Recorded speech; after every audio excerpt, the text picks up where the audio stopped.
Good afternoon, everyone, and welcome to yet another of our lectures in our CACM Summer Lecture Series. This is our first lecture for 2024, and this evening we have with us none other than Professor Patrick Akpaka, and he'll be presenting a very interesting topic for us this evening. So I'm going to ask that everyone sit back, relax, and enjoy what we have to offer for you today. We will have a chance, hopefully, for some question and answers at the end. So 2 lectures today, an hour each, and let's go. No pause in between. Prof. Akpaka, handing over to you.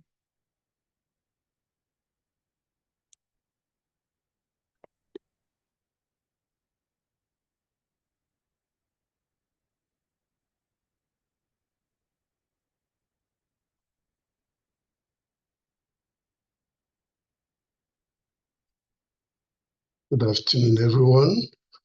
Let me try and open to my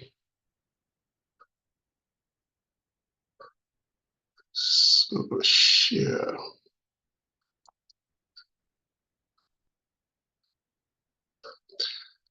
Okay, are we seeing my slides?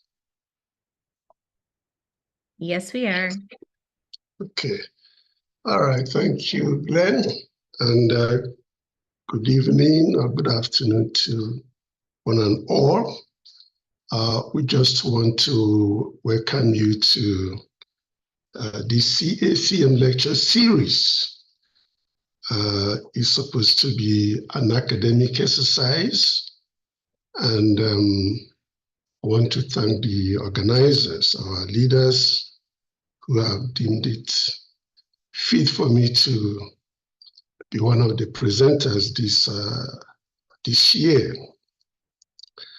Yes, the topic we are told is an interesting one. I don't know why.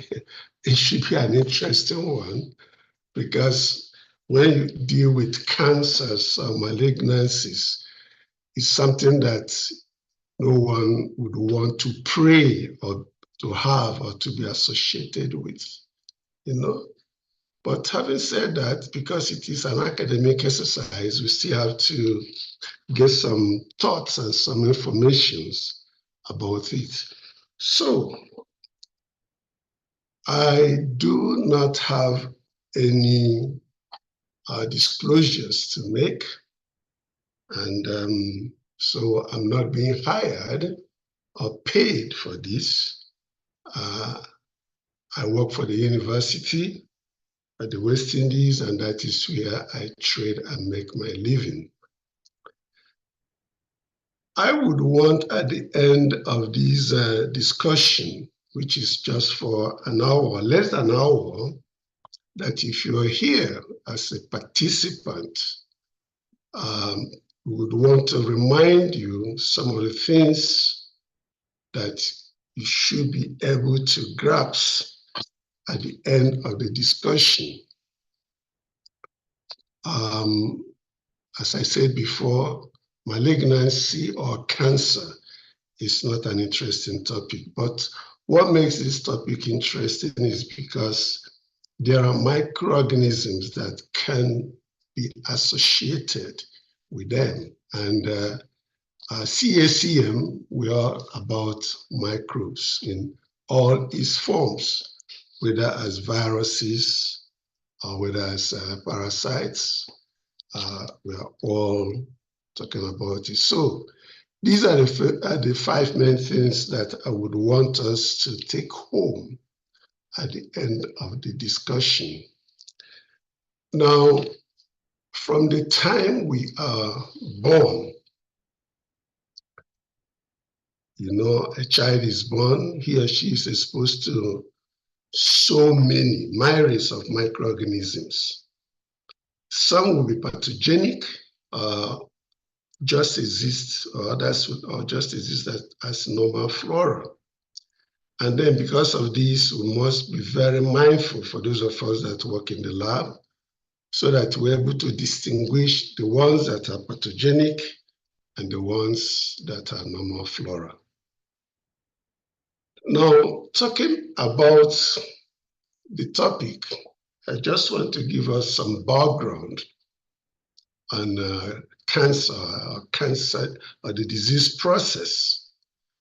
Now, carcinogenesis simply refers to an underlying etiological pathway that leads to malignancy, and several models have been proposed.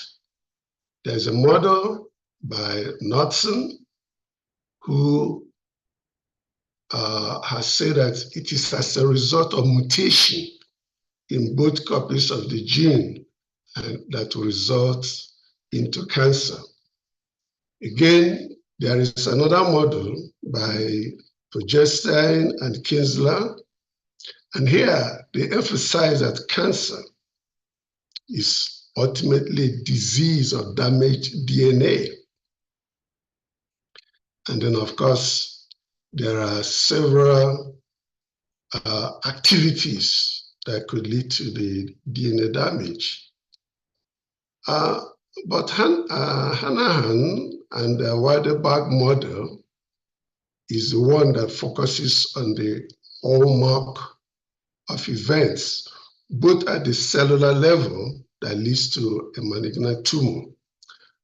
In their preposition, the hallmarks of this cancer can include a sustained agenesis or a limitless replicative potential in which there is evading apoptosis, there is self-sufficiency in growth signals, and all these can lead to a defining characteristic of the malignant tumor, which will enable them to invade and spread. So, in summary, what we have to understand is that cancer in humans is not a single disease, but it is a family of different diseases. Now, given a background on the burden of cancer, what we do know is that according to American Cancer Society data of facts, they have written that cancer is a global leading cause of death, either in the economically developing or even in the developed countries. And as such, it has also become a major public health problem globally. Now, cancer is a disabling. It's not something that is interesting or something that anyone would want to have. It's debilitating, it's challenging, and it's a frightening disease. Reports have it that when people are informed that they have cancer, it puts a lot of financial stress on them. In fact, there was a report that patients who have cancer are more likely to file for bankruptcy than healthy ones, because there is this fear, morbid or overt. Now, in our discussion this afternoon, we want to really talk about the microbial infection that is associated with cancer. And then again, according to the American Cancer Society, it is estimated that more than 2 million cancer diagnoses are made annually. And then out of these, 600,721 would die of the cancer. And that's a huge number. So, unfortunately, in this my presentation, I do not have local data about the cancer, and it might vary also from wherever you are coming from. It's not that they are not there, but time constraints was on me not to really search for them. But one thing is very common is that wherever it is happening, there are several risk factors that are associated with cancer. Now, still talking about the burden. Worldwide, according to International Agency for Research on Cancer, they have indicated that in 2022, almost 20 million new cases and 9.7 cancer-related deaths were recorded worldwide. And it's frightening because they are also estimating that by 2040, this number is going to rise to 29.9 million per annum. And of course, the number of cancer-related deaths will also increase to 15.3. You know, there is a study that talks about the antimicrobial resistance, although that is not related to cancer. But that study, you know, that was published by One Health, now they are postulating that by 2050, antimicrobial resistant death would lead up to 10,000 from about 70,000 that they are now. So like cancer, definitely something will need to be done.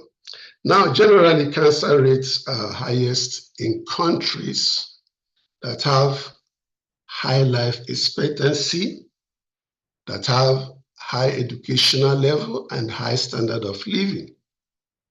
You know. But for some cancers, such as cancer of the cervix, it doesn't obey or follow that, that analogy. So it doesn't care whether people live long or whether they are well educated or whether their standard of living is high. You know, so the reverse is actually the case when it comes to cancer of the cervix. And the incidence rate in countries in which the population ranks low, you know, it has been recorded. So still talking about the burden of cancer, according to the Global Cancer Observatory, the International Cancer Studies Research Center, they have estimated this year that breast cancer, or so many cancers in a descending order, are really going to be very common.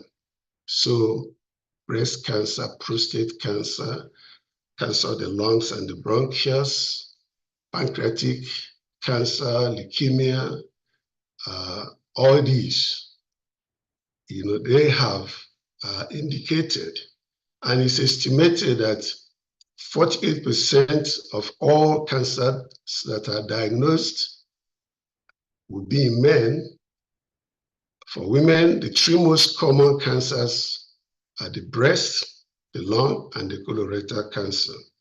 And this will account for 51% of all new cancer diagnosed in women. Again, these are not interesting data. It's frightening.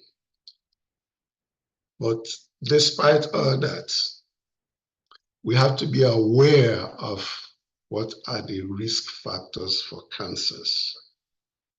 Infectious pathogens are strong and modifiable cancer causes. And the risk can vary from one country to another or area to another. But a study that was published in the Lancet Global Health in 2016, that study was done by Martin Plummer and his colleagues. they listed several factors that are associated or are risk factors for cancer.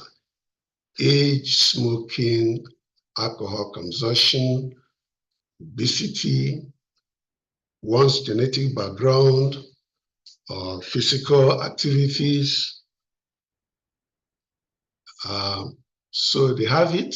So whether it is cancers that are caused by fungal organisms, all these are factors that could predispose to malignancy. So history of inflammatory bowel disease, type 2 diabetes, family history. These are the main risk factors when we talk about colorectal cancer, according to what Martin Plummer and his colleagues in their study from data, which of course they got from Global Oncology Center.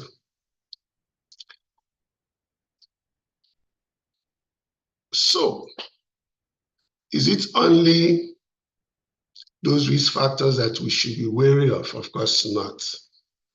There are several microorganisms that are associated with cancer. So,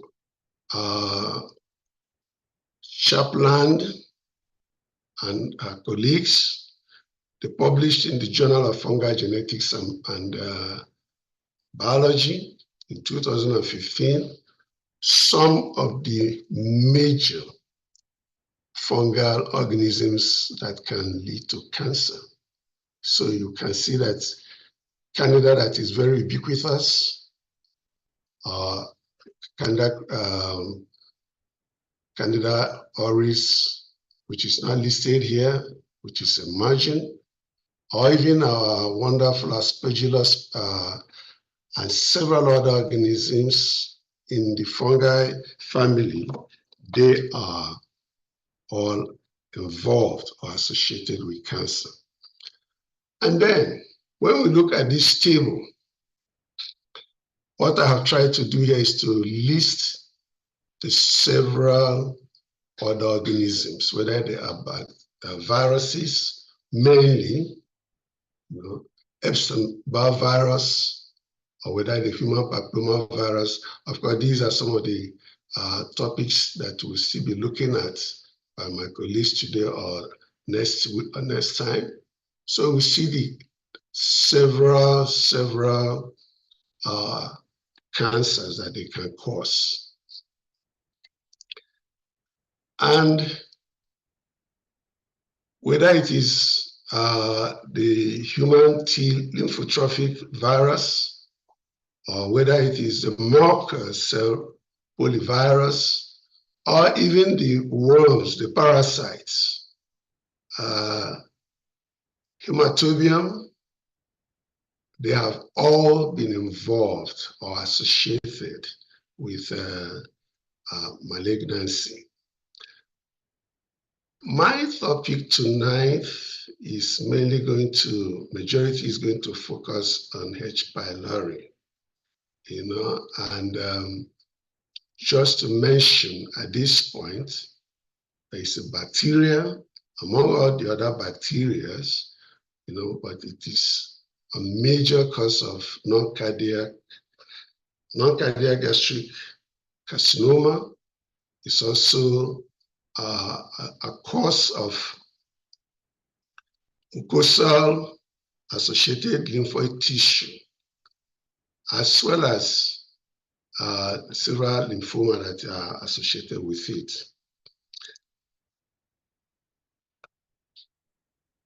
Again, in a study according to Global Cancer Observatory from their data in 2018 that was published in Lancet Global Health in 2020, that study had indicated that when they looked at the anatomic side, the subside, the histological subtypes, and all that, it was estimated that there was about 2.2 million cases of cancer. And of these, the primary causes were H. pylori as number one, accounting for 810,000. And this is followed by human papillomavirus, accounting for 690,000. And here we see the several places that they are ranging very high. Now, with the H. pylori, the men were more involved, and it was more in Eastern Asia, as we saw in the previous slide. And again, also, the human papillomavirus had or was highest in the sub-Saharan Africa. And the cancer prevalence was lower in Northern Europe with 13.6 per 100,000 per annum. And of course, when we look at the cancer, from that study, they also were saying that China accounted for 1/3 of the world cancer cases when it is attributed to any of these infections. So we have H. pylori prevalence more in Africa. And you do have over 90% of H. pylori occurring in Libya, Egypt, and of course, the sub-Saharan African countries.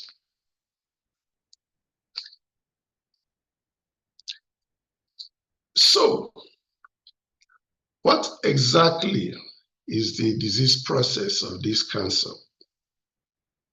I will be talking about the H. pylori, but I want to draw attention to the parasites, because as we can see, there are three processes and pathways that are involved when the disease process of cancer development or cancer or malignancy in the parasites. Now, if there is a chronic inflammation, there are inflammatory cells such as the cytokines and the chemokines that will activate and signal the pathways. And of course, this will lead to damage or mutation or oncogenic activation of the host cell. Sometimes there could be products of the parasites, metabolites, and here what they will do will be, if they will lead to metabolic oxidative stress, whereby there is reduction in oxygen and all that, they will lead to damage of the chromosomal DNA, especially the ones that are proximal epithelial cells. And this again can lead to the DNA being damaged, or there being a mutation, activating some of the oncogenes that are there. Remember, we mentioned before that genetic factor is a risk factor, because there are some people who may have the genes, and if it's dormant, no problem. But at any time that they are activated, either by infections or some other factors, they can lead to castiogenesis. And then, of course, in situations where there is physical damage during a host tissue, this can also lead to the parasites activating the healing process, and eventually might lead to DNA damage and oncogene activation. And the summary of all this, if it is a parasite, is that there will be increase in growth, transformation, and proliferation, and all this will lead to tumor initiation and promotion and progression. This is with the parasites. But with the bacteria, they have so many arsenals. And of course, there are so many bacteria that can be involved with cancer. So we do have H. pylori, as I mentioned before, which we'll discuss in detail shortly. But then there are other bacteria that can cause periodontal disease, and all that can lead also to esophageal cancer or colorectal cancer. There are some bacteria that are found in the gut, either the Escherichia coli, Salmonella, the Shigella, the Campylobacter, the Clostridium perfringens. All these, because of the strategies or because of the virulent factors that they have, they can lead to several cancer formation, colorectal, esophageal, as the case may be. Again, we do have the chlamydia pneumonia or chlamydia trachomatis. Of course, that is going to be discussed in the next lecture. But they have all been associated with malignancy. Now, there are some bacterial infections that can really be a major problem when we are treating patients with cancer who have cancer. Now, these bacteria, they are 6 in number, and they have been identified as very deadly. And it's like the body, the host cells cannot escape them. So we do have the Acinetobacter baumannii, the Klebsiella pneumoniae, and the Enterobacter species. Now, the cancer patients are at high risk of having infections of these organisms when they have undergone surgical activities resulting into complication, or when they have had chemotherapy or radiotherapy, in which case they may develop neutropenia. So with these bacteria, they worsen the cancer situations, because sometimes some of them are very difficult to treat. And then being very difficult to treat is because they have arsenals that are very dangerous, as this rat will show. Now, these escape organisms, they have several modus operandi, because they have several strategies that enables them to evade treatment in a patient that has cancer. Right?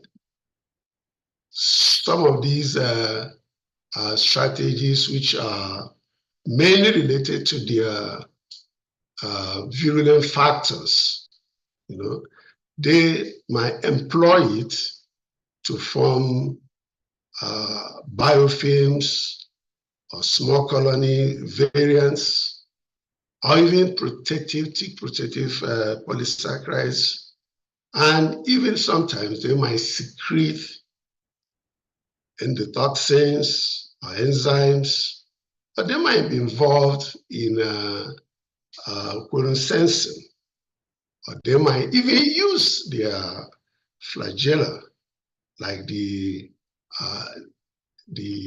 H. pylori that we're going to talk about shortly. So all these will enable them to cause more havoc and harm in the host.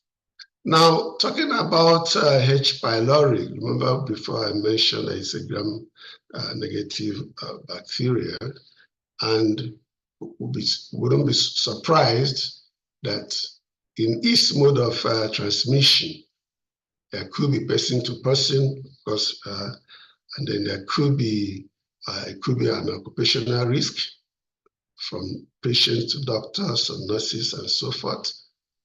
And we could also get it from animal and human transmission, right?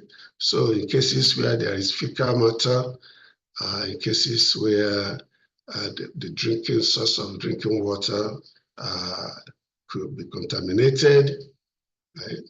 So through food handling, we are exposed to the organism. So it's not difficult. It's not so hard for us to contract it. Now, what are the disease process with this H. pylori?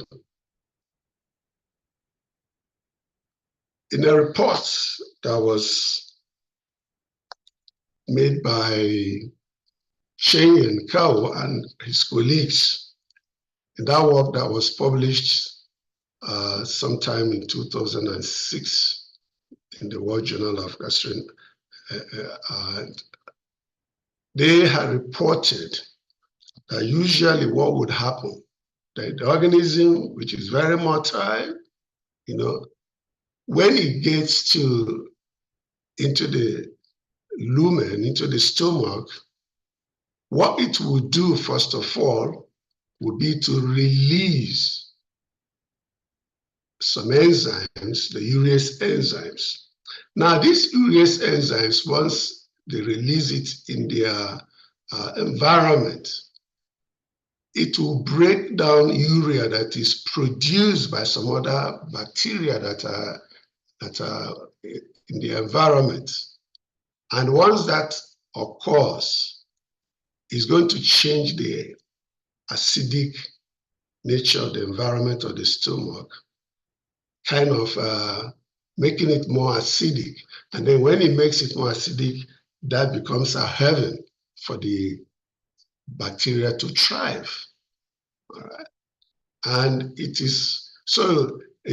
kind of tries to overcome the other competitors by releasing the urease enzymes. And then sometimes also it can release several outer membrane binding proteins. Now, these binding proteins would, of course, bind at the epithelial surfaces of the gastric mucosa.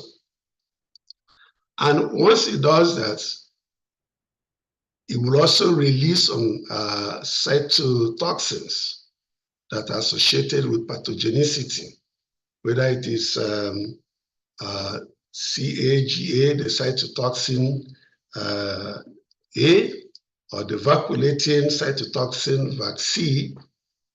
These are virulent factors that would try to erode or destroy or even cause inflammatory activities at the epithelia of the mucosa. And continuing with its disease process, that is the H. pylori. What it does also would be that the first process would be that it would release some of its virulence associated type. Sorry. So it will release some of its cytotoxin. Now, this cytotoxin is when it's secreted, will bind to the beta 5 integrin or ketamine that plays central role in enabling the organism to destroy the mucosa. And then, of course, when these are released, they will secrete the pathway that will lead to the release of the RAF or MEG toxins. These are transmembrane receptor toxins. And once they are released, what it will lead to will be a higher concentration of the gastrin being produced. And then, of course, this will also lead to transformation. Now, sometimes the H. pylori can also release some of its binding proteins that would activate or increase the chemokine receptors. The chemokine receptors, especially the ligand 5, the interleukin 8, or the mucin-forming enzymes, and all these would lead to the proliferation of the mucosa activities that the organism will employ.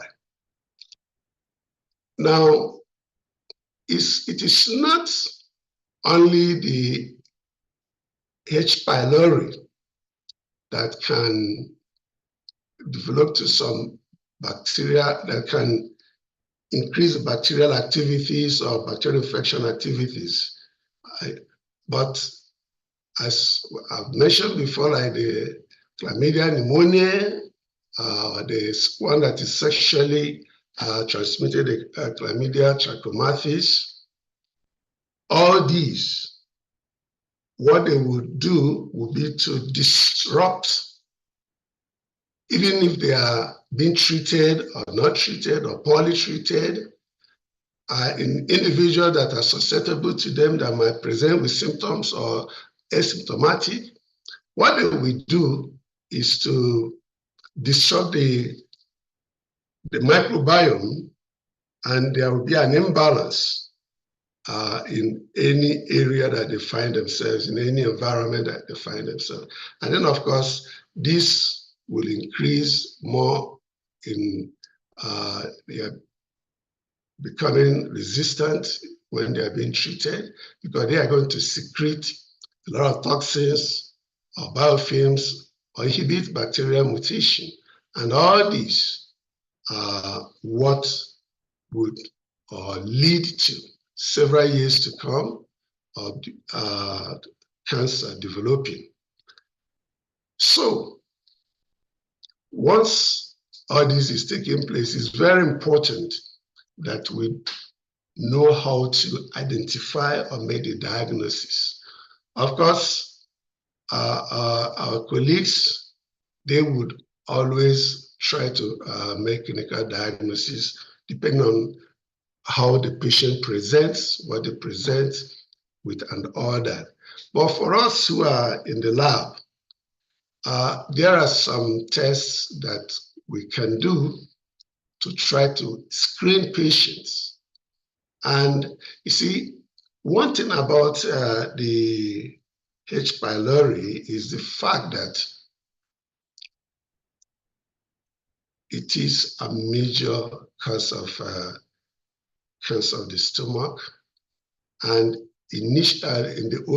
some years ago, when people were having presenting with symptoms suggestive of peptic ulcer disease and bleeding and upper GI bleeding and all that, nobody ever thought that it could be because of this bacteria. Not until some folks from Australia, John Marshall and his colleague, were able to investigate these causes on themselves, which though was unethical, but it gave a breakthrough to what this organism can do. So when it comes to the diagnosis, there are some diagnostic tests and there are some screening tests. Now, the diagnostic tests, of course, when it comes, there are what has to be done at the accident and emergency, right? There, because the complete blood count and electrolytes and blood urea and all that to be done. This is in a patient who is presenting with some symptoms suggestive of upper abdominal pain or discomfort, excessive flatulence, weight loss, bleeding, and all that, right? So there are investigations that can be done, even including liver function tests, even international normalized ratio tests, all these, to try to screen the patient. But the major diagnostic test would be to try to identify the H. pylori. And in this, a major test that is done, depending on the age of the patient, would be endoscopy. And then when endoscopy is done, of course, there could also, the biopsy could be taken for histopathology or taken for culture. And then, of course, the rapid urease test can also be done. Now, some other tests that can be done to try to identify this organism is immunological tests, whereby the immunoglobulin IgG is measured. Now, it can be measured in blood that is obtained as a pinprick, but sometimes these are less reliable. So it's most important to measure for these in a whole blood that is taken. Some other tests are radiography, angiography, and then of course, estimating or looking for the serum gastrin level. Remember when we were talking about the disease process. Now, because the organism can release a lot of genes that would induce gastrin production, and this will lead to cellular transformation. So it's also very important to look for the serum gastrin level, or even to look for this secretin, which is a simulation test. And as I mentioned before, with biopsy, that would inform what is really going on at the mucosal site of the stomach. Now, a single biopsy can offer up to 70% accuracy in making the diagnosis. But when these are made and are taken several times, now by looking at the margin of the ulcer, by looking at their ages and all that, you can increase the sensitivity up to 99%, right? But looking at the biopsy, when endoscopy is done, and then looking at the histological findings, again, that could depend on the chronicity, because a lot of patients will be going or having symptoms suggesting operative ulcer for so many years, and telling you that they have stomach pain, upper abdominal pain, and all that. So that is why it is very important to really screen and make a proper diagnosis. And then, of course, there are several tumor markers that can be employed. And it's not just only for the H. pylori, but so many other bacteria, as you can see on this table.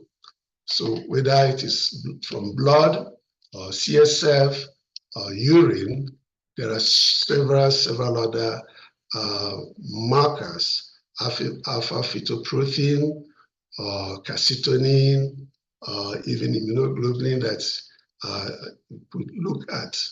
So all these can also be employed, not necessarily for the H. pylori, but again, these are some other markers that can be looked for when we are looking at searching for the cause of underlying malignancy of any organ in any system. All right. So if at any time the diagnosis is made, what could be the treatment? Traditional therapies like surgery, chemotherapy, and radiotherapy have always been employed, but there are still a large proportion of tumor progression because of their invasive and metastatic characteristics. So it therefore means that immunotherapy could be effective in some of these cancer situations or cancer cells. But despite that, there are some advanced technologies that are being employed today. Gene therapy, stem cell therapy, natural antioxidants, targeted cell therapy, photodynamic therapy, nanoparticles, all these are not only available to screen or make diagnosis, but they're also available for treatment of the cancer. And if it is cancer caused by the H. pylori, that can also be employed. Now, when it comes to cancer that is caused by H. pylori, which is a bacteria, the first line of treatment sometimes is to get rid of the organism, and a combination therapy has proven effective in many instances. A combination of antibiotics such as amoxicillin, clarithromycin, or metronidazole, or even proton pump inhibitors or H2 blockers, all that has proven to try to eliminate lessen the activities of H. pylori.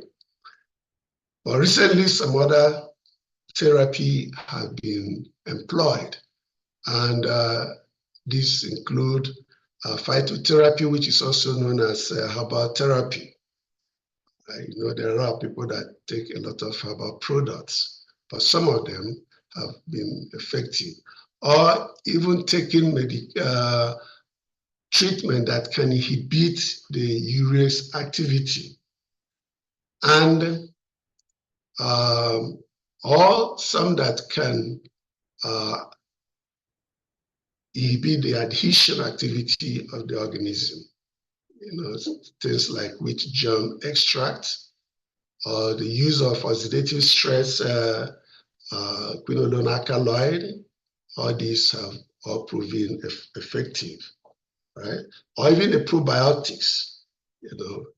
There's a good use of probiotics in colorectal disorders. So again, they play a major role here.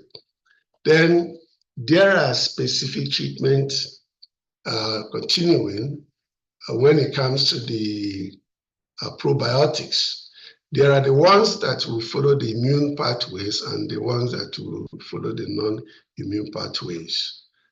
But recently, what is being introduced are nano-delivery technology-based treatment, and in which case the colonization sites are more effectively attacked.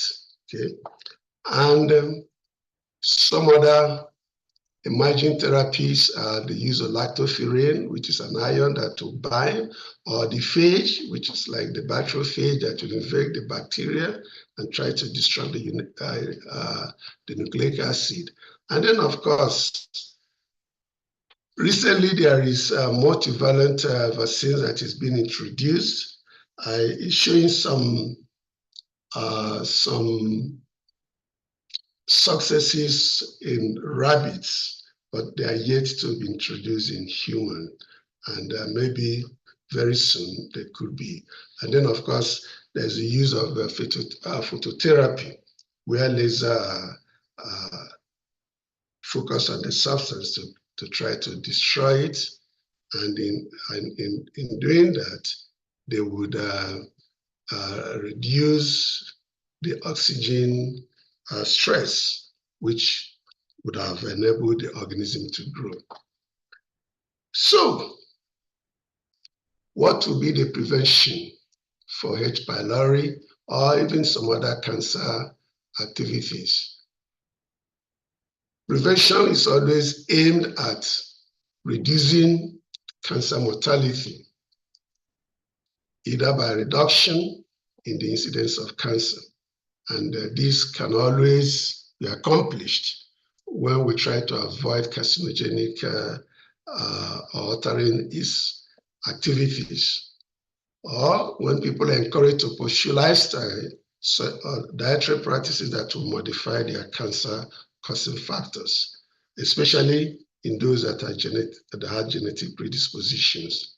Of course, there are medical interventions, chemoprevention, risk-reducing surgical procedures if it is detected early and carried out, or that, like in a patient who may have colorectal polyps, if it is detected early and removed, that could be life-saving. So, in conclusion, there are several microbes that are associated with malignancy in humans, but we've just tried to focus on bacteria today. And a major one was the H. pylori infection, which is currently a non-negligible problem. It's not interesting. Now, the bacteria can colonize the human gastrointestinal tract and significantly increase the risk of stomach cancer in humans. So that is why we are trying to focus our attention on it this evening. And as we do know, it's better to prevent than to treat. So with that, I end my presentation. Thank you for listening.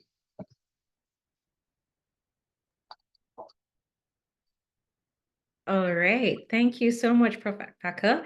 That was nicely put together, and I'm sure we enjoyed it. I'm going to give an opportunity for persons, if they have any questions, to ask them now, so we can quickly get through to our next segment. Any questions?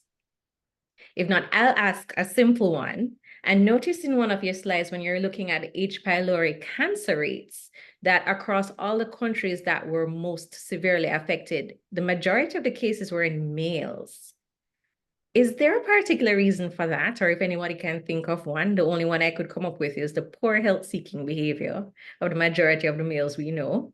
But is there another reason why the H. pylori cancer rates were higher in males? Well, we have to think about the risk factors of all the cancer. And when we mentioned about the risk factors, we talked about smoking, we talked about genetic predisposition, we talked about stress and all that.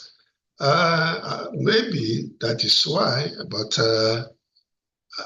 but again, when you talk about HPV, which you're going to talk about shortly, it's more in female. So, so maybe it's due to genetic predisposition. Nothing in particular has been pinpointed as the preponderance in males. Okay, and I do hope it's not that the women are stressing out the males and, pushing up those rates. Any other questions? Anybody has something they want to ask, Prof? All right. Well, we're not going to pause. We're going to go full speed ahead. I know some of us are very tired, including myself, after a long day at work. So let's get cracking. All right. So my presentation today is going to be on the emerging and re-emerging diseases that are caused by or friendly microbes. Wait 1 second, not moving. There we go. So we're going to quickly do a little introduction, a quick overview of some of the common pathogens. We're going to reflect on, which organisms are the worst ones at doing this, or the best ones, I should say, at doing this, and some of the diagnostic challenges that exist, and then how are we going to go about winning this war against the bugs? So here we go. So we know that there have been several infectious diseases over the past couple of years and in very immediate history, the pandemic of COVID-19, which will stand out in the minds of everybody right here, just how much a simple infection or what could have seemed like a simple infection can cause worldwide pandemics, stress, problems for a whole nation, a whole globe for that matter. And we know that with the advent of antibiotics and vaccines, there was a shift in how we manage infectious diseases. In fact, we tended to go towards treating our chronic illnesses and kind of put our infections on the back burner. But of course, with resistance, we know that that had to come to an end at some point in time. And my little quick definition of what an emerging infectious disease is one that is new to humans. So it's new, it came on board, it caused problems. And a re-emerging infectious disease is one that resurfaces as a major health concern, probably not just for one person or one country, but for several countries at that time. Now, influenza is a perfect example of an organism that can be both emerging and re-emerging because we know of all the different strains that can occur with influenza. So there are several factors that precipitate the transmission of these infections, and it's really truly driven by the scale of the outbreak, the pace at which it can actually get through the population, and the intensity of human activity. And this little chart on the side is showing you some of the things that we as humans have done over time, or has happened with us over time, that allows for the transmission of these infections. So for example, overpopulation, we have a population that's actually aging. So we have, again, meds that will help with our chronic diseases. We have improved all the medical facilities globally and the medical offerings that will allow for persons to live longer. And if you live longer, then you have increased susceptibility to these infections, even ones that you may have had from time before because of waning immunity. Then there's urbanization, globalization, climate change, which some of us don't want to admit to, poverty, conflict. We're seeing lots of that happening now. Migration and global travel. You could be in one country now and across the world in a few hours. Wildlife, trade and consumption, that was one of the factors that we thought was associated with the transmission of COVID-19 in the early days. Antimicrobial resistance, that's increasing in humans and livestock, and of course, breaches in human public health measures. And added to that, I've inserted their bioterrorism because sometimes we don't consider this, but if somebody were to launch a bioterrorist attack, then it would really and truly be an emerging or possibly re-emerging infection. So there are various organisms from various groups of organisms that can cause these types of infections. So from our viral list, we have SARS, it had to be there, influenza, dengue, polio, etc. New on the, well, I shouldn't say new, it's not new, it's re-emerging. Uropuchi in recent times has reached as far as Cuba. So it's in our vicinity. It's been, Trinidad can tell us a lot more about Uropuchi. And then, of course, some of our South American and Central American countries have been affected. Monkeypox was on the rise not too long ago. And of course, measles has been having an ongoing outbreak for a couple of years now.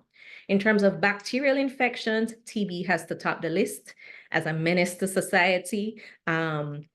Infections like syphilis, we'll be discussing syphilis in greater detail next week, but that one is another re-emerging infection that is causing havoc worldwide. Several other organisms, bacterial also exists cholera, etc. When we talk about our parasites and our fungi, not to be undone, we have things like Candida auris on the rise in several countries. And then, of course, you have to think about, HIV, antiretroviral resistant HIV. You put it in a different category because it can cause a whole different epidemic or pandemic to itself. We can't box it with regular HIV. And prion disease, which we don't talk about, but yes, it can have some outbreaks that occur because of prion disease.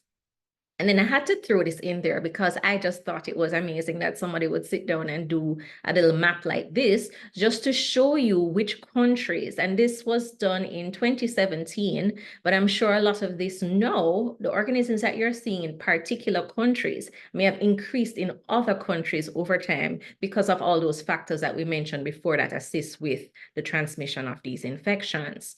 So we're going to quickly look at some of the specific pathogens, but first I want to just help you to bear in mind that there are certain characteristics these infections or these organisms have to allow for them to make a good eat or read.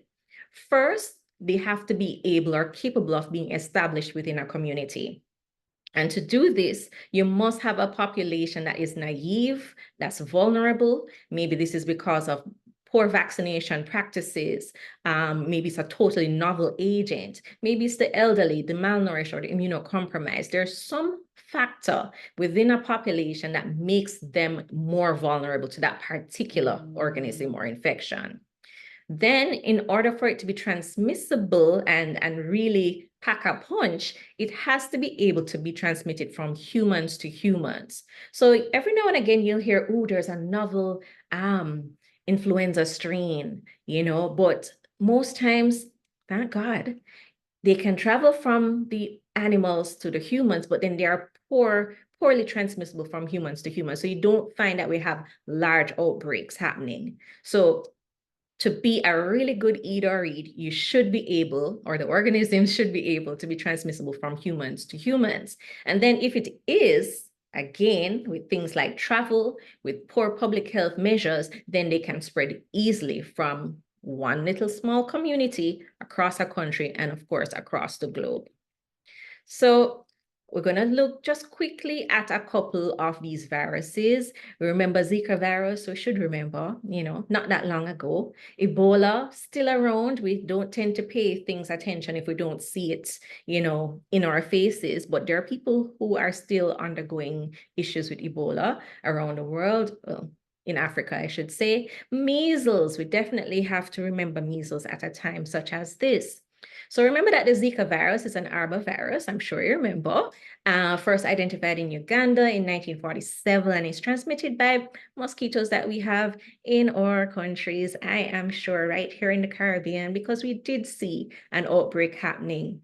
And remember significantly how the outbreak affected Brazil and how much we learned about this organism that we thought we knew from way back in the 40s, but now we found out that one, it's transmissible during pregnancy and the effects that it can have on infants during pregnancy. So that was an eye-opener for us, well, certainly for me.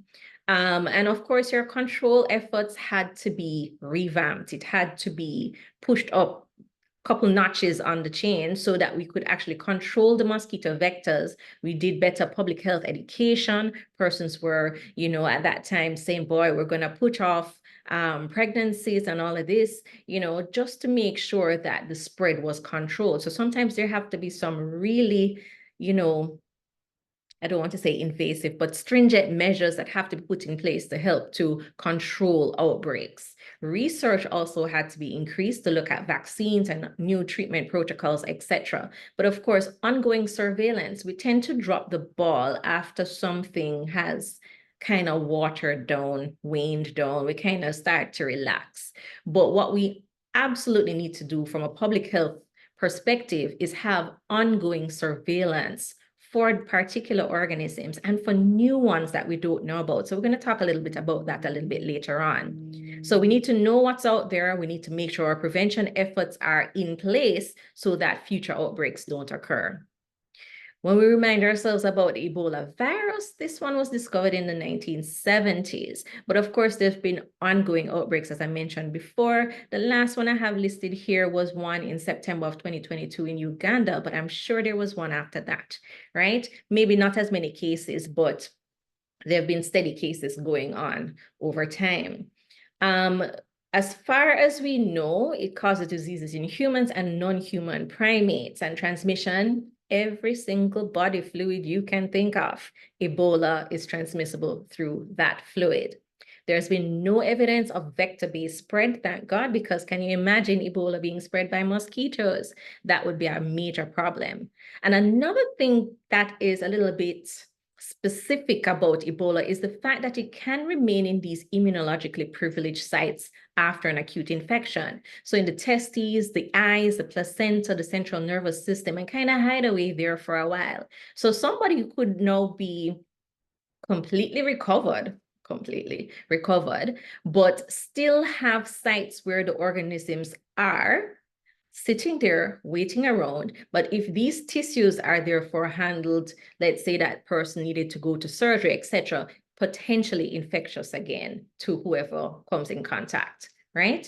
So it starts off with your influenza-like symptoms and your GI symptoms, then all the hemorrhaging and bleeding and bruising, etc. And of note also, antibodies can remain up to 10 years post-infection. So that offers some immunity for a little while, but then it starts to wane. So you ask, can I get Ebola more than once? Can you imagine you survived Ebola and get it again? Man, that would be terrible, right? Identification is still being done, of course, in our biosafety level 4 facilities. And when we talk about prevention, we do have some vaccines available. I found it amazing that, the technology for these vaccines just kind of popped out of nowhere when, the world started to look at what was really happening and why weren't our African brothers and sisters getting the help that they needed. So we have two vaccines that are in use now per se, and there are others that are still have research names. But I wanted to point out for you ZBOV, which is used for ring vaccination. So therefore, if you know of a particular case, then you don't tend to vaccinate a whole town or whatever. You vaccinate those who would have come in contact with that individual. So that's ring vaccination. There are also some monoclonal antibodies that have been in use as well to help to treat patients with Ebola, and they've been having some good effect with that. Of course, there are complications with Ebola. So imagine you've gone through this ordeal. Imagine how you may have felt with everybody coming in looking, fully decked out, head to toe, no skin exposed, hardly want to talk to you, hardly want to touch you, and you are sick and you don't know if you're going to make it or not. And then after you get over all of that, you still have issues thereafter. Not nice, right? So some of the common complications include tiredness, headache, etc., muscle and joint pain. So almost the same symptoms you may have been experiencing during the disease process, you may actually end up experiencing for some time thereafter. But then there are some others. Memory loss, post-traumatic stress disorder, absolutely a big problem. Impotence, decreased libido, changes in menstruation, orchitis. Remember, we talk about it hiding out in these privileged sites, right? Pain and tingling in the hands and feet, dry mouth, tightness of the chest, hair loss, etc. Pericarditis. Some of these issues could be related to other disease processes. So you can imagine that the person who has survived Ebola will constantly be looking for some process, some disease process that may be causing their symptoms when it actually is just remnants of Ebola. So moving quickly along now to measles, which is called fifth disease because it was the fifth disease to be eliminated from the Americas. There's your list of the other four. It's highly contagious because it's airborne and it is transmissible. Now, we always think, it's when the rash comes on that we have to be concerned. But with measles, no. 4 days before the rash and 4 days after the rash, it's still transmissible. So we have to bear that in mind. High fevers, runny nose, cough, redness of the eyes, and Koplik spots, which are pretty hard to see. Many people who we've recently had a couple of meetings to talk about measles preparedness. And quite a few of the doctors who have actually seen measles cases said they have never been able to spot the Koplik spots. But, you know, we have this as a textbook thing, like this is something that you have to look for. But, you know, God forbid we have any cases, but try to record it if you see it, because you don't have many pictures showing good Koplik spots. This was the best I could find. They have ongoing outbreaks, as I mentioned before. About 128,000 people died from measles in 2021. That's too much, you know.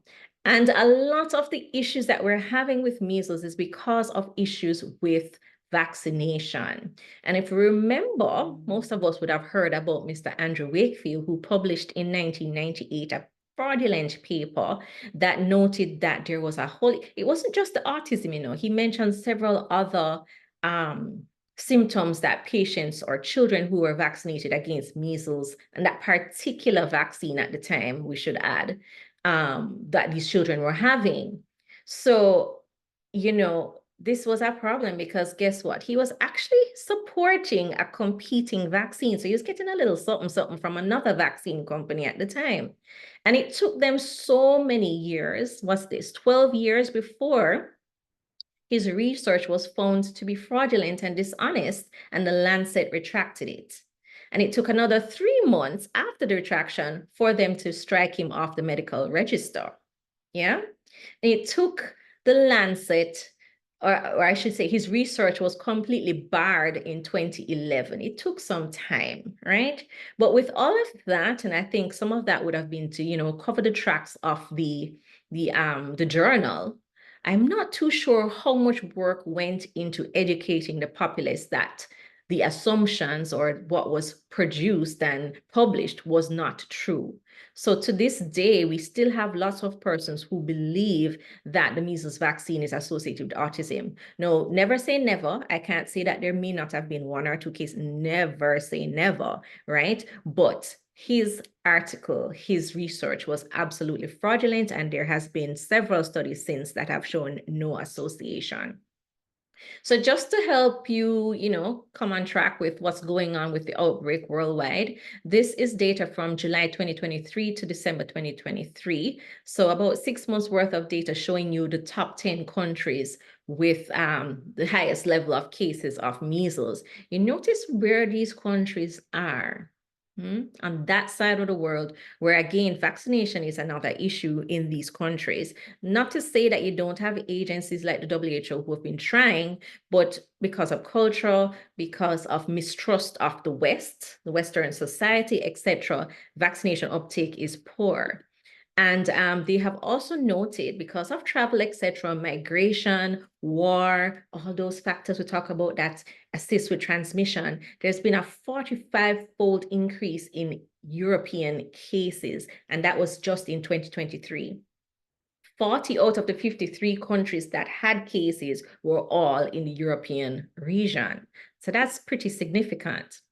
In our side, or on our side of the world, PAHO reported that we've had cases in recent times in Brazil, Chile, Peru, Argentina, Canada, the USA, and Costa Rica.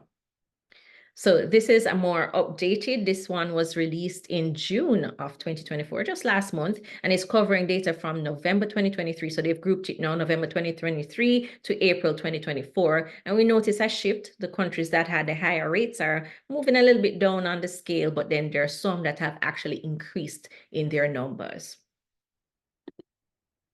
So what are some of the complications of measles?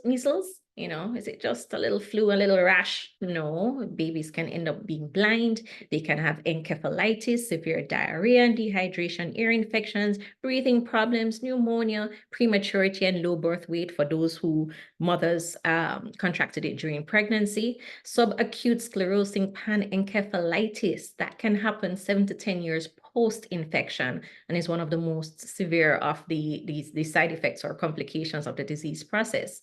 And then there's something called immune amnesia, which is something that has fascinated me from my days of studying in microbiology, where the infection can actually cause a depletion in your memory T cells. So remember, your memory T cells would have been those cells that were saving the data from all your past infections, right? So that if you ever encountered that infection again, you would have some protection. Your cells would start pumping out some antibodies and you'd be all good. But with immune amnesia that can result from an infection with measles, there's a depletion in these memory T cells. So then after the infection has come and gone, all you have left is memory T cells that only know about measles. So what happens now is that you are at increased risk for infection with stuff that you thought you've battled and won before. So it's a pretty cool concept and something that we have to bear in mind, especially if we were to see any cases occurring closer to home, right? It does correct itself after a while, but it's something that we have to bear in mind. For our diagnostic purposes, there's serology and, of course, PCR from various specimens, and the specimens are collected at various times throughout the illness. When we move on to our bacteria, there are several types of bacteria, especially our multi-drug resistant ones. So those are the ones I've selected here to talk about because they are problems, right? Or ESBLs, too numerous now. There was a time when we were saying, boy, you know, we need to barrier nurse all our ESBL patients, but no, we probably need to barrier nurse those that are not having ESBL infections because there's so many cases, right? Or carbapenem resistant enterobacteriales, those numbers are not as high, but in some countries they are creeping up there. MRSA and Versa as well. Those numbers, the Versa, not so much, but you know, we have to always be on high alert.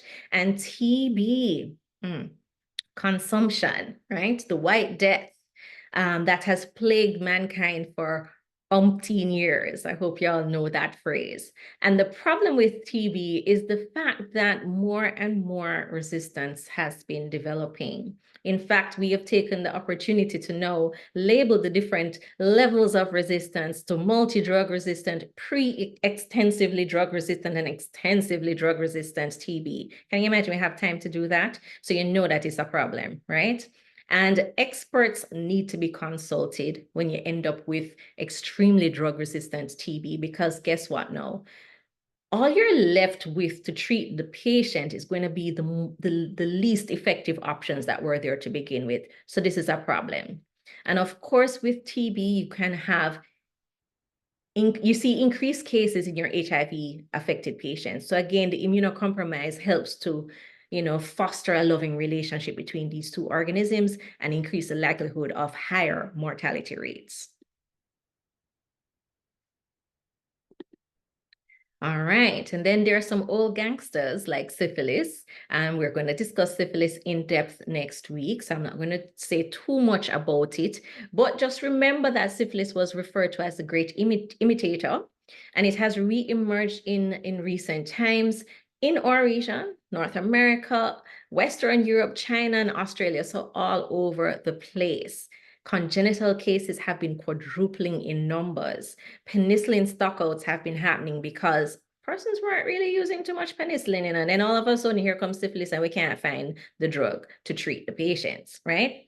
Clusters of pandemic resistant strains have now been seen. So maybe I should say epidemics of azithromycin resistant strains versus pandemics, but yeah.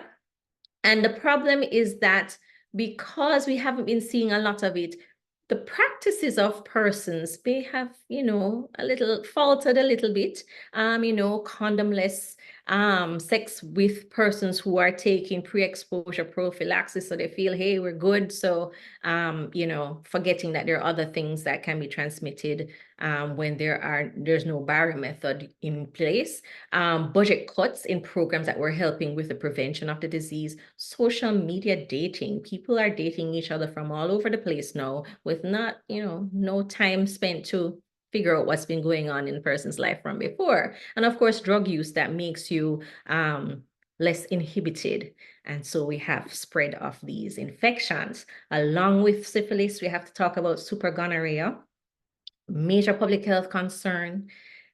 82.4 million new cases were noted up to 2020. I should have, you know, gotten some newer data, but I'm sure it's not far off.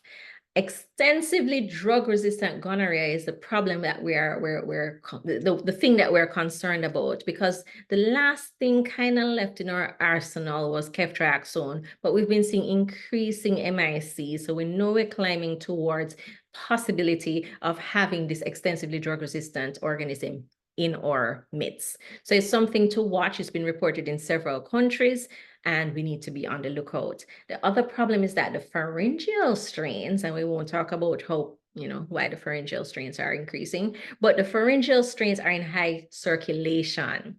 And what happens is that they will pass on their resistance genes to other bacteria. So oral bacteria, maybe even person's gut bacteria, etc., getting passed along, and yeah, they share genes because they're so kind. And resistance again increases due to unrestricted access to antimicrobials. This is an issue that's been going on for years. It's something that needs to be addressed in several countries. You can get stuff over the counter. And there's inappropriate selection and overuse of antibiotics. So of course, antimicrobial stewardship is something that needs to be in place. Poor quality of the antibiotics as well. And of course, yes, the bugs are mutating. So you may have more resistance, right? So what happens along with supergonorrhea? A five-fold increase in your HIV transmission as well, infertility, inflammatory reactions, especially in the pelvis of women. Of course, ectopics are going to follow that. Abortions will follow that. Neonatal eye infections and blindness can follow as well. All right, moving right along to our parasites. If I'm talking too fast, you can let me know. I know I tend to do that from time to time. But if we move on to our parasites, Professor John Linder loves to talk about neglected tropical diseases. And quite a few of our parasites, of course, will fall into this category. And of course, in some countries, they can't be neglected at all. So you have infections like leishmania, Chagas disease, African sleeping sickness, and malaria. So all of these disease processes have drug resistance that's occurring in them, but malaria is one of concern because this is something that some countries have gotten rid of, but yet we see imported cases, and there's always the risk of local spread and outbreak, etc., happening for several countries. We also have some of them that will cause gastrointestinal diseases like your Cryptosporidium and your Cyclospora. So these are your coccidian protozoans. Just a little bit more about cryptosporidiosis. We don't talk much about it, or even cyclosporiasis. Both are transmitted by the fecal-oral route. Both of them can remain in the environment for some time. Your cyclospora will actually sporulate and remain infectious for quite some time. Both of them, humans are your main host, but for your cryptosporidiosis, you can have some animals that will act as hosts as well. Now, your identification can be tricky because of the sheer sizes of these organisms, staining techniques, etc. But there are certain features, of course, that you will look at, and it's important for us to, refresh our memories just in the event that we may come across some of these organisms in our practice, in our laboratories. Drug-resistant malaria, many cases, many deaths, and 94% of these cases occur in sub-Saharan Africa. Drug resistance is a big problem, mainly seen in falciparum and vivax, but there are a few strains of Plasmodium malariae that they've been noticing some amount of drug resistance as well. And the problem with this is that there's a shortage of accurate diagnostics. There's improper use of the drugs. There's fake drugs on the market. There are persons who are just using the drugs haphazardly, not in the appropriate combinations as well. And this helps to improve on the resistance rates that we've been seeing. So of course, there's genetic structural changes that are occurring. And we mentioned the counterfeit drugs, etc. And just being unregulated, I can share a story with you if I have time. Do I have time? Yes. When I went on a little short course in China, and we kind of bonded together with our African brothers and sisters, probably because we were about the same shade. And I don't know, everybody liked Jamaicans. So yeah, it's because I'm Jamaican, right? But we were there and we noted that one of our colleagues was missing from class for some time. And then we saw him come back and he looked terrible. Jamaicans would say him look mash up. Yeah, him look mash up. And he was whispering to his other colleague, hey, you have any artemisinin? And I'm like, what did he just ask for? Yeah. So he had malaria and he was so used to it. He's had it before that he was treating himself, but whatever he was using wasn't working. That's why he was missing from class. So now he came to ask his colleague to give him some medication. And I'm saying to myself, hold on. So my little malaria prophylaxis that I took would have been of no help to me because whatever he had was likely drug resistant. Opens your eyes, yeah? All right, and this little chart now is showing you some of the areas where you have chloroquine resistance, and in the, let me see if I can find my pointer. Okay, I don't know if you can see it. It's not showing up on my screen too well. In the circle here, the black circle, this is about southern, let's call it southern points of Asia, you do have quite a bit of artemisinin resistance occurring. So this is quite alarming. Again, as I said, with travel, etc., you can find that these drug-resistant strains end up in places that you don't expect them to be in. When we move quickly now to our fungi, you have a couple of them that are just painstakingly difficult to treat and to deal with. First on the list, we'll start with histoplasma. Now, histoplasma, aka Darling's disease, is one of, I'd say, the world's leader in systemic fungal disease, and it has high rates of cases being noted in immunocompromised patients, of course. Many cases in Central and South America. Our brothers and sisters in Brazil know very well about histoplasmosis. And in fact, in Brazil, the deaths from histoplasmosis actually outnumber the deaths from TB cases, and they do have quite a bit of TB cases. When we look at something like Fusarium species, beautiful to look at under the microscope, but the global burden of disease with Fusarium, because it has the capacity to affect so many, any tissue in the human body you can think of, it will infect and do it very well, right? And the high levels of resistance that's seen to majority of the antifungals. It's resistant intrinsically to your echinocandins, to a lot of your azoles.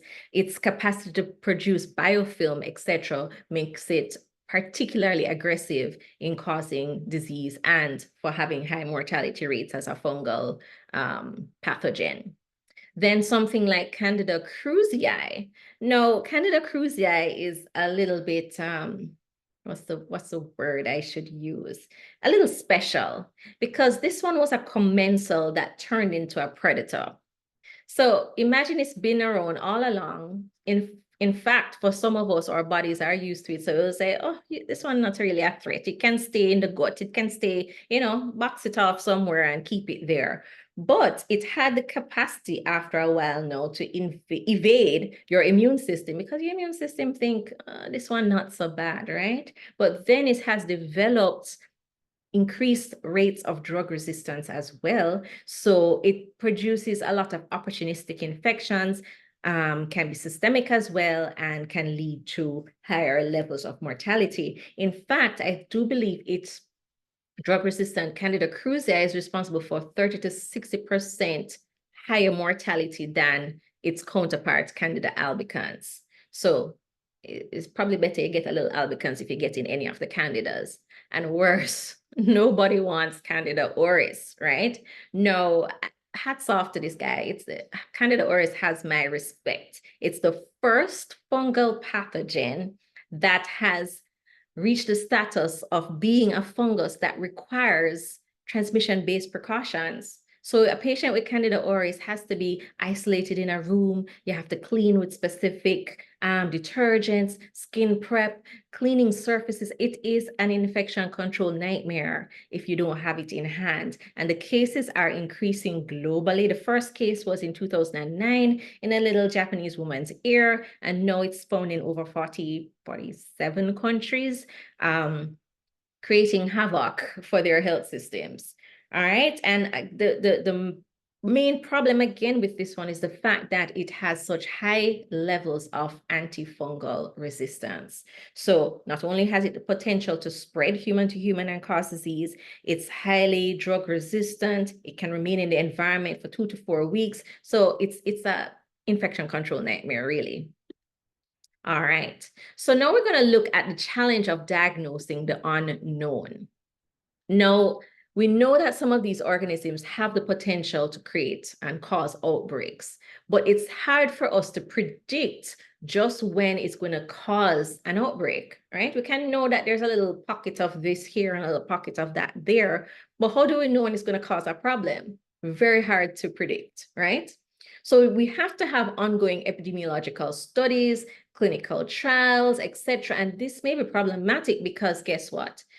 You may not have enough volume of a sample to run appropriate studies. You may not have the law backing you. Local laws or culture may prohibit storage of samples, sending samples to different places for research, etc., for future testing. So there needs to be concentrated effort or concerted effort and a willingness amongst researchers to actually share knowledge, share samples. We have to have in place some kind of criteria for the acceptability of a given testing system to be implemented in the event that there is an outbreak, depending on the nature of the pathogen that you're seeing. We have to be able to understand the immunology behind how we can actually fight or how the body fights this pathogen. And it will help us to know just how well the pathogen will, be a pathogen in the population.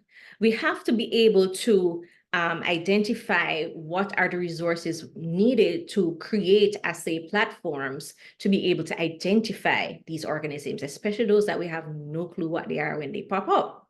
So there are several groups and organizations that have been working to try to address this problem of emerging infectious diseases. So the lab does have a role in all of this. Lab has a major role in all of this. I mean, if you think about the pandemic, they didn't appreciate the lab as much as when COVID-19 came along, right? So in order to identify quickly to our emerging and re-emerging infectious diseases, we have to have access to multiplex molecular diagnostic platforms. This may be too expensive for some countries. So again, here, sharing of resources and talent and all the above will help with the identification quickly of something of outbreak potential. So we have to have these platforms in place. It may be cost prohibitive, but international standards being developed, international controls being developed, biological reference material being developed and being available is going to be very important to help laboratories to combat the problem. So what would we need to do to actually diagnose these infections? So we have to come up with our case definitions, first of all, first rule, right? And we have to look at it to help us to create testing parameters for the sensitivity, the specificity, and the predictive values of our tests. We need acquisition of adequate samples that are appropriately collected and transported to the facilities that will be helping us to identify it. Now, this may seem strange to us if we are in a country or in a position where we have a lab that is equipped with all we need. But in some countries, some of our smaller islands around us, a lot of the testing goes on outside of the country. So meeting the deadlines for shipment, working with the shipping company, sometimes they're afraid of the samples and don't want to take it from you to ship it to wherever.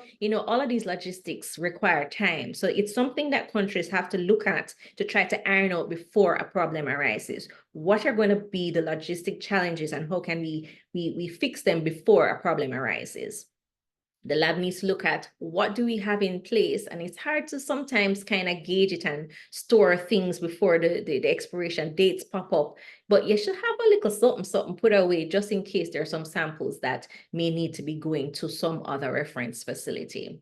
The molecular diagnostics, as I say, can be expensive, and if we have to send it elsewhere, sometimes those places will require specialized transportation and preservation measures for the sample, right? special preparation of the sample prior to transportation. Some persons want it frozen, et cetera, et cetera. Do you have a freezer that can do what they need? You know, so there's a lot of logistic problems that can occur. We have to develop extraction protocols, especially ones that will allow us to detect the novel agents. And this may be problematic because if you don't know what you're looking for, it's very hard to find it, right? So it's important, therefore, that we partner and we communicate with international bodies who have reference material. So all the reference labs, the CDC, WHO, PAHO, CARFA, we need to have good partnership and communication with these facilities to help us to ascertain what's going on. Because sometimes they have, not sometimes, they do have preformed standards and protocols that can help us with identifying emerging infections. They also have the capacity to quickly develop assays and distribute it to the site that needs it.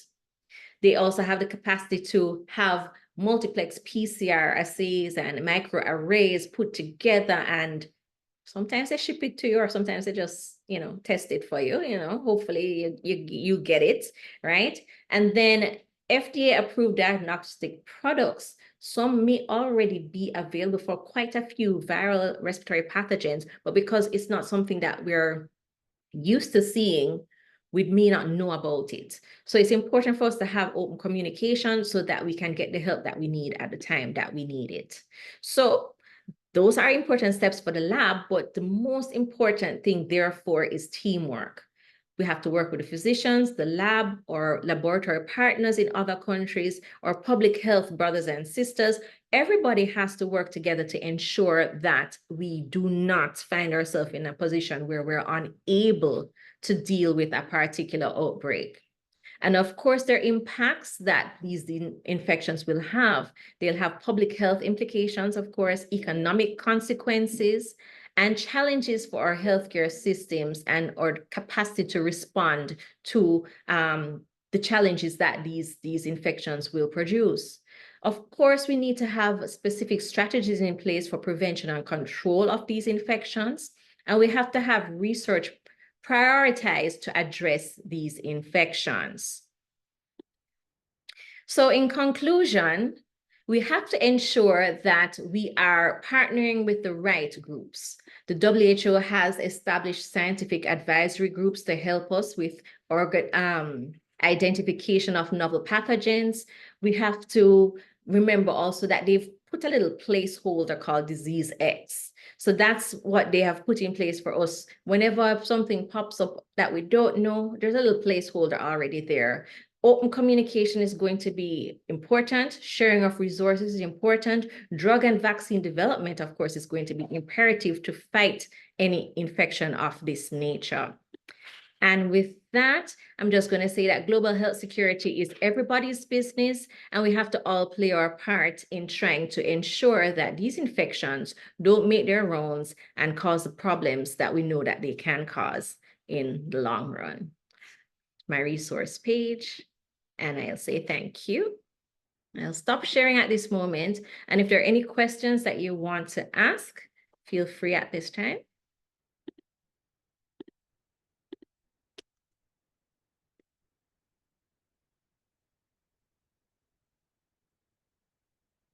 All right.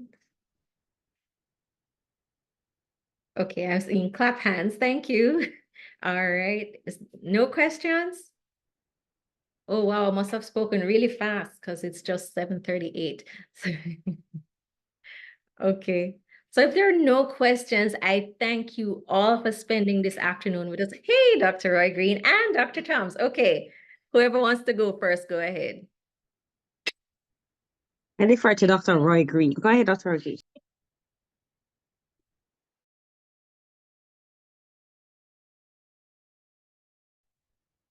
Good afternoon, everyone. Let me thank you, all the presenters, for very good presentations. And let me start off and ask Dr. Reynolds, Glendy, a specific questions.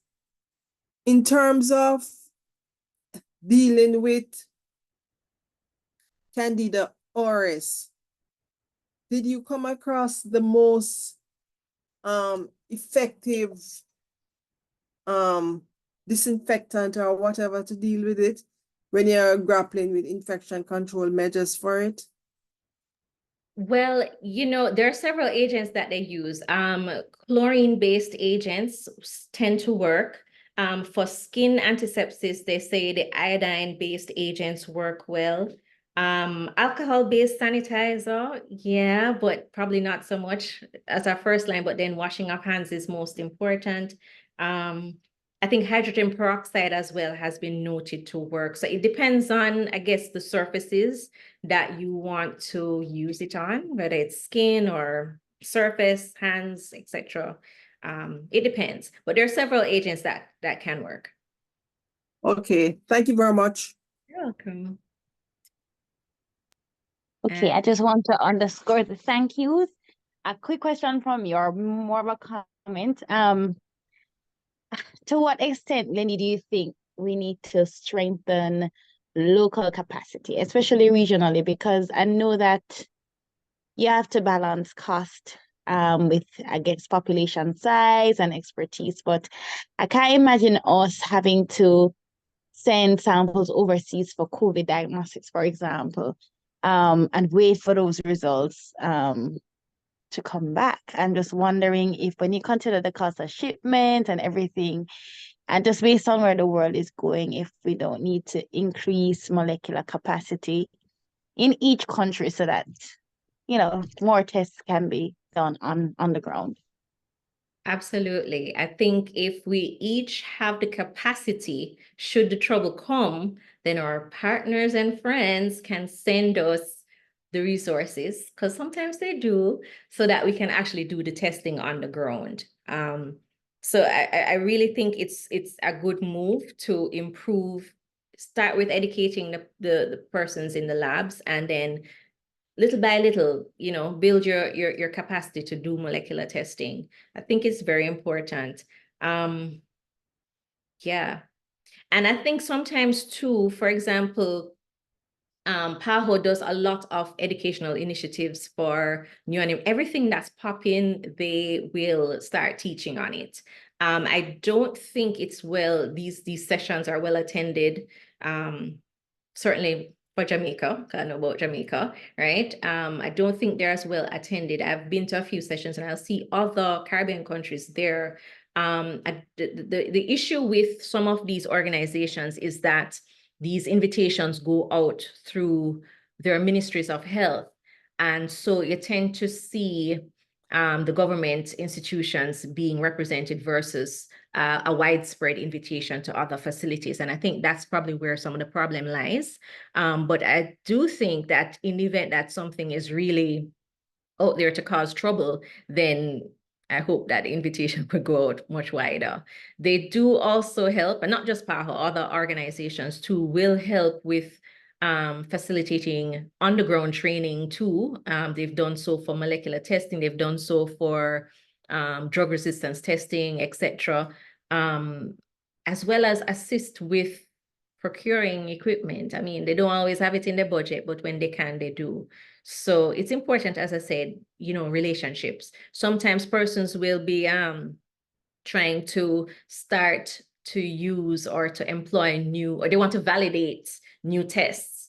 Partner with organizations that make these platforms and say, hey, we're willing to help you with your validation platforms. You build relationships and, push come to shove, you have some help when you need it. So yeah, there are different avenues then is what I'm trying to say, that you can build your capacity on the ground. Yeah. Yeah, that's good to know. And I agree with you. And I hope that, I don't know if as an association, we probably can help to bring the various players to the table. The follow-up comment would be that we also, I think, need more microbiology regionally, certainly in Jamaica, within our regional health authorities, to help manage these emerging infectious diseases, which they don't seem to be abating. They are coming. They're so coming. just putting that out there as well. But thank you. No problem. Dr. Walker, I think I saw your hand as well. Myro. You took it down? Okay. All right. Any other questions? Prof. Packer is still online as well, if anybody has a question for him. All right. How do we reach the post test? We go to the reaction to the chat. Oh, yes, let me pop it back there for you. So you can click on the link in the chat. I just sent it again. Or if you want, you can copy and paste the link in your, what do you call that? Paste the URL in, Jerome, help me here. You know, paste it in your browser, right? And go directly to it. It's a Google form. It's just like 2 or 3 questions, and then it will give you some instructions as to how to get your CMEs.